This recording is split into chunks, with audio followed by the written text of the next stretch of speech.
Boa noite, queridas e queridos ouvintes do programa Semente Abstrata, 19 horas e 30 minutos, diretamente das ondas da Rádio Vibe Mundial 95.7 FM, São Paulo, Brasil. Eu sou João Paulo Miranda. Pois bem, gente, hoje nós vamos falar um pouco sobre poder. O tema do nosso programa é poder oculto. Mas para nós chegarmos a essa acepção, a essa ideia de poder oculto, vamos começar falando mais sobre a ideia mais comum, a ideia mais vulgarizada que nós temos comumente no nosso dia a dia sobre poder. Vamos falar também sobre o poder no seu aspecto simbólico e mitológico e astrológico também, para podermos aí tirar algumas reflexões e algo que seja de utilidade para as nossas vidas e para as nossas evoluções. Certinho? Pois bem, gente,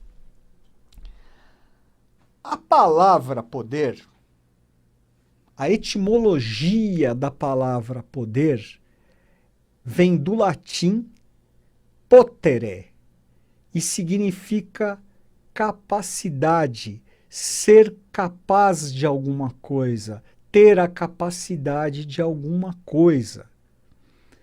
No sentido mais comum, mais cotidiano, o poder sempre nos traz a ideia do que? De comando, de imposição, do manda quem pode, obedece quem tem juízo.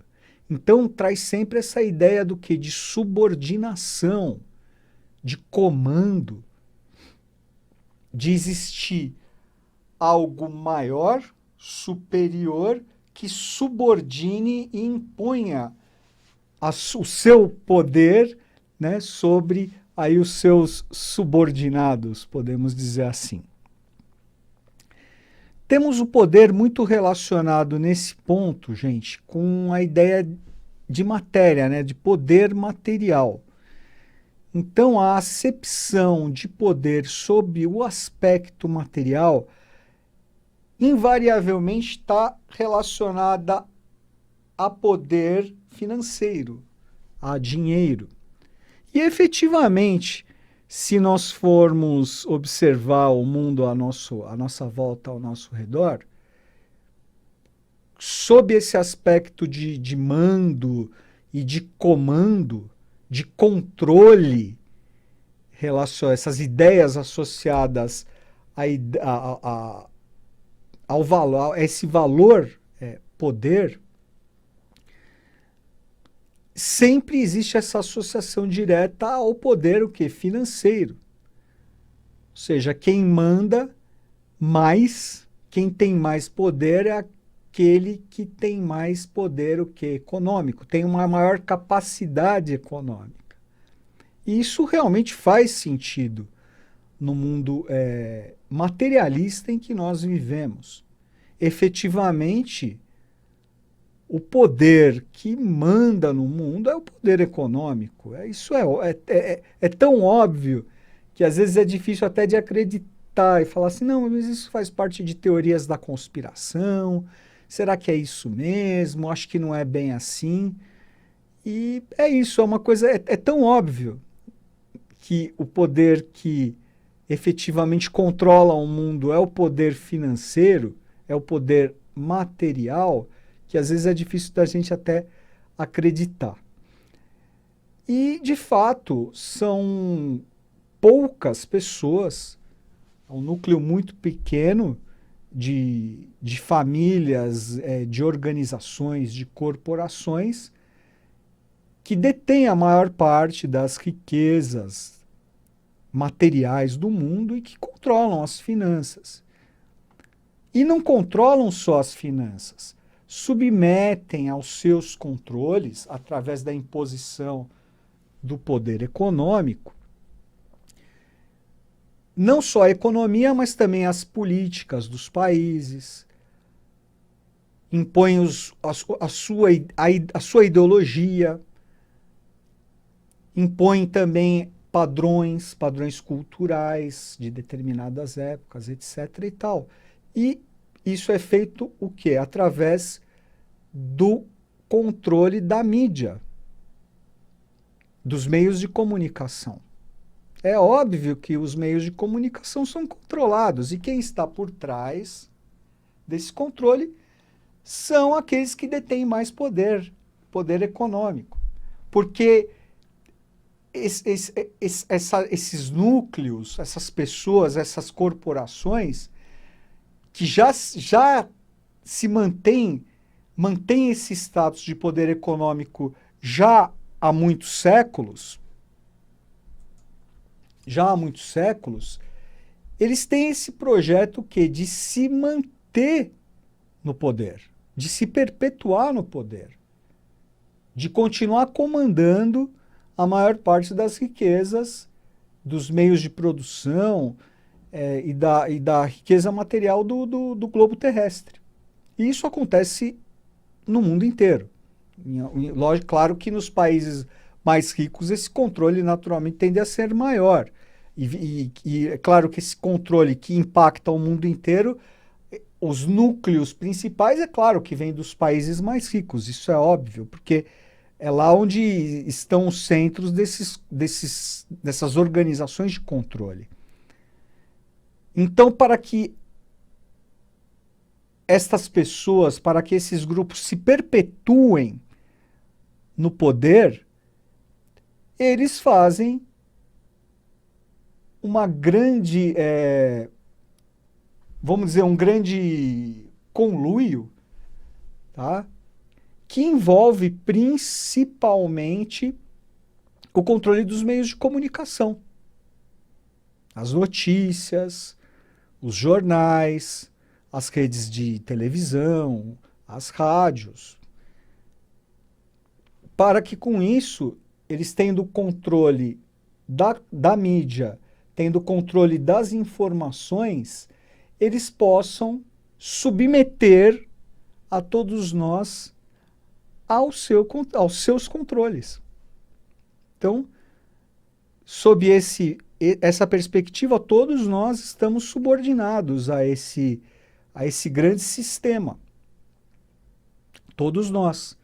De norte a sul, de leste a oeste, em todos os cantos do globo. E isso não é algo de hoje, é algo já realmente muito antigo. Claro que esse poder, né, essas células, esses núcleos de poder econômico, eles são aí muito presentes nessas teorias conspiratórias, etc. E isso faz sentido sob uma perspectiva, certo? Mas não sob muitas coisas que envolvem aí essas teorias, porque essas teorias acabam muitas vezes entrando em situações absurdas, grotescas, e que, na minha visão, fazem, acho que até parte do plano desses núcleos, dessas grandes corporações. Justamente porque é muito mais fácil você controlar grupos de pessoas, populações, através de quê? De confusões, né? E mesmo de adversidades. Por isso que esses grupos, eles fomentam tanto as polarizações, né?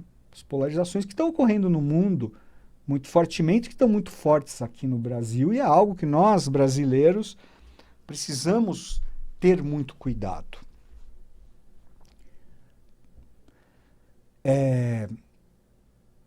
Henry Kissinger, para quem não conhece, foi um dos homens mais poderosos do mundo. Ele ainda está vivo, tem quase 100 anos de idade. Ele foi secretário de Estado, foi diplomata, foi um dos grandes políticos, um dos homens mais poderosos do mundo, ali pelos anos 60 e 70, secretário de Estado dos Estados Unidos da América.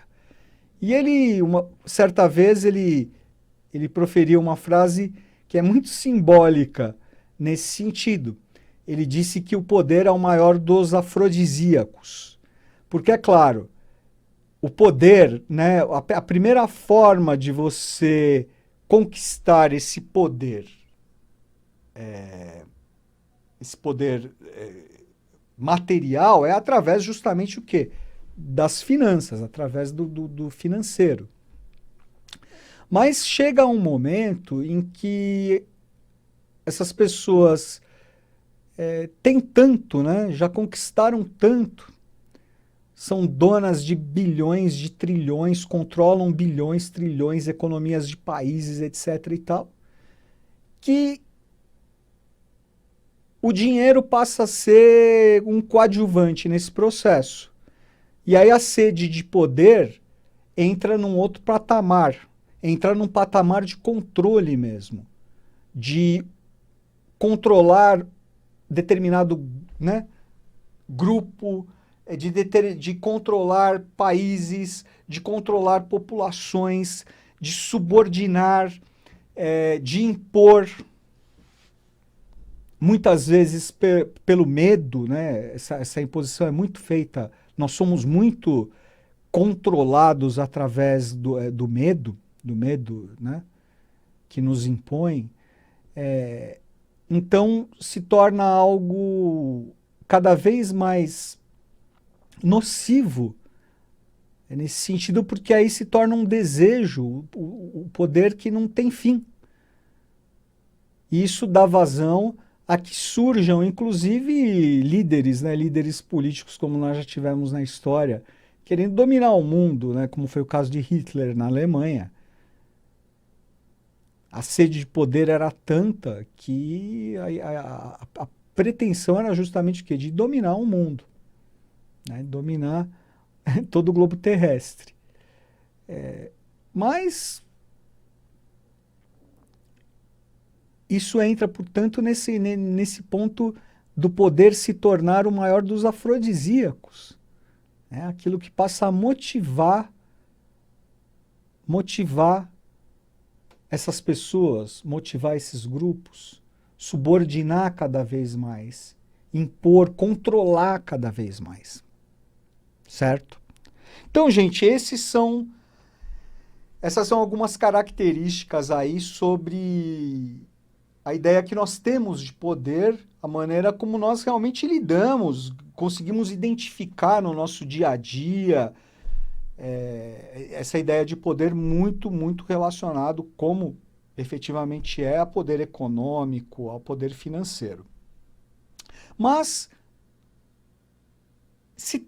como se trata de poder material, e nós, estudantes de teosofia, de hermetismo, sabemos, né, que nada nesse mundo manifestado, esse mundo que é um mundo maiávico, né, nada é definitivo, nada é absoluto, tudo é relativo, tudo é transitório. Então, no fundo, essas pessoas, claro, sob essa perspectiva que eu vou chegar, essas pessoas, elas acabam sendo, de uma maneira enviesada, oblíqua, mais escravas, muitas vezes, do que nós. Sim, porque elas são escravas dessa sede de poder. E esse poder material, ele é maiávico. Ele é, no fundo, ilusório, porque ele é transitório. Esses detentores do poder morrem. Ah, tá bom, seus descendentes continuam, mas também vão morrer. Tá? Estão sujeitos também às vicissitudes, estão sujeitos às dores, às perdas, às infelicidades. Nesse sentido, eu recomendo muito, quem tiver interesse, assistir o filme Cidadão Kane, do Orson Welles, um filme maravilhoso, de 1941, né, que fala da história de um homem que se tornou um personagem fictício, mas que se tornou um dos homens mais ricos dos Estados Unidos e um dos homens mais ricos, poderosos do mundo. Mas, ao mesmo tempo, sem dar spoilers, ele era uma das pessoas mais solitárias e infelizes. Um escravo, né? Ele acabou se tornando um escravo dos seus desejos, da sua matéria, dos seus controles. E tudo isso é transitório. E existe o quê?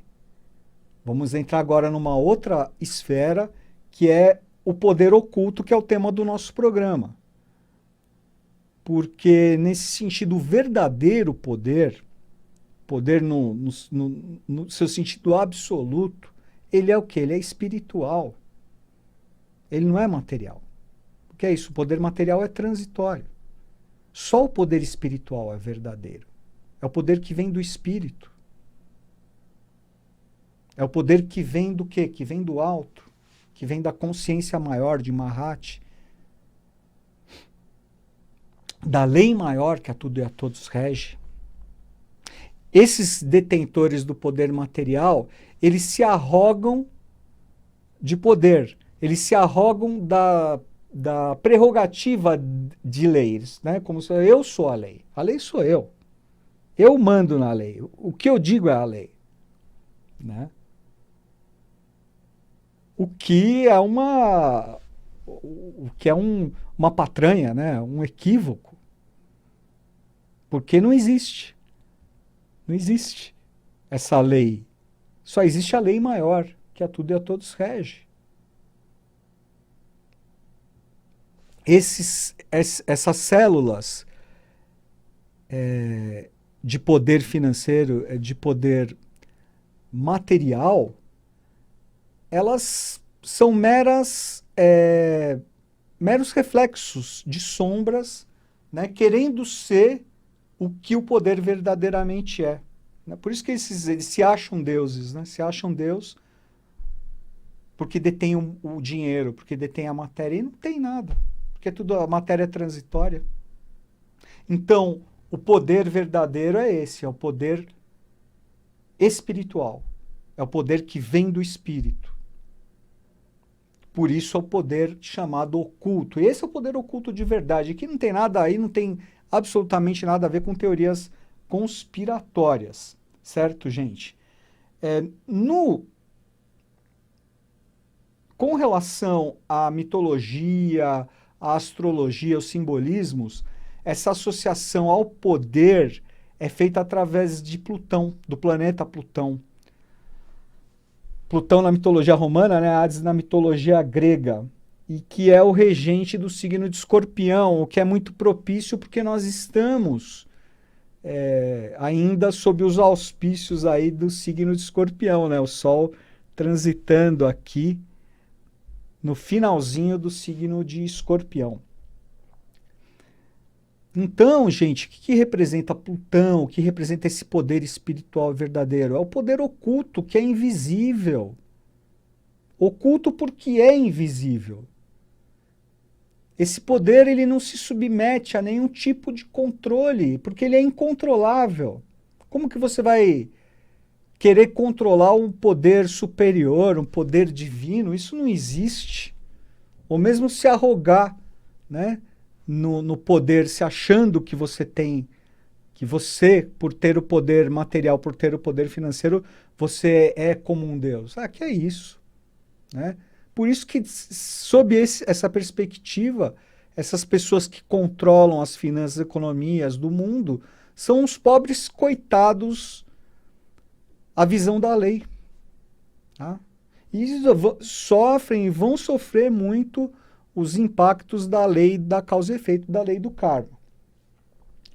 Sob a perspectiva aí de Plutão como o senhor do poder, né, Plutão tem como atributo a vontade primordial, que é o poder verdadeiro. Plutão é o senhor do oculto, é o senhor das magias, da alquimia, da vida e da morte, das transformações, das regenerações. Plutão rege todo o processo que é incontrolável, que é a morte. Nós não temos... me diga um ser humano que tem poder sobre a morte. Aí você pode até falar, olha, João, mas se alguém... uma pessoa pode matar a outra, mas isso significa que a pessoa tem o poder sobre a morte da outra? Não. Porque isso aqui é transitório. O corpo é transitório. A morte não existe. E a pessoa que é agente nesse processo está fazendo o maior mal para ela mesma. Que ela vai sofrer e muitos rigores da lei do karma. Então, Plutão nos ensina acerca dos fluxos, né, de que tudo na vida é transitório, tudo na vida é passageiro, tudo se transforma, tudo que morre se transforma e renasce. E sob esse aspecto, Plutão representa essa fixação, esse ponto fixo. Porque o Plutão representa aquilo que realmente é absoluto,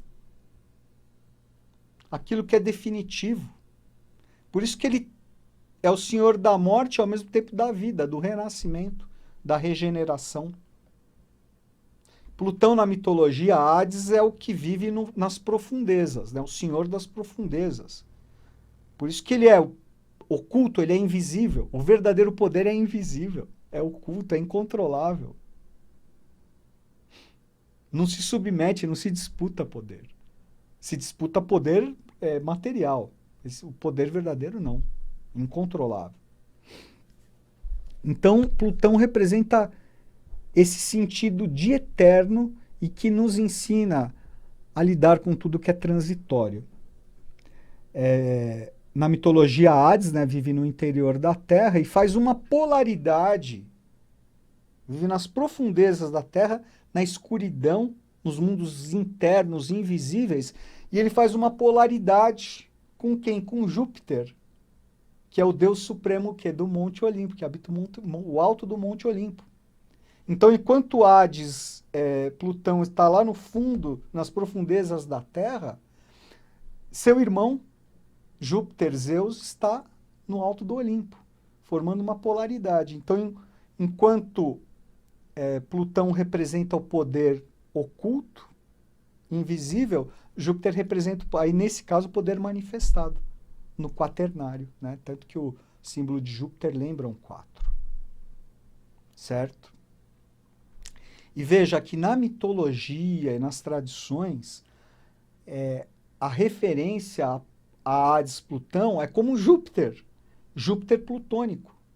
Então, Júpiter e Plutão, no fundo, como essência, são a mesma coisa, é a mesma natureza, separados por uma polaridade.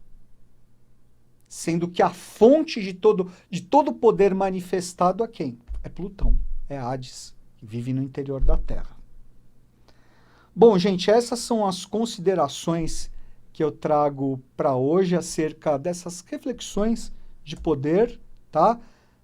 Podemos voltar a falar futuramente em outras oportunidades sobre esse assunto, que é muito interessante, tá? Mas hoje nós ficamos por aqui e nos encontraremos novamente na semana que vem, na próxima sexta. Obrigado.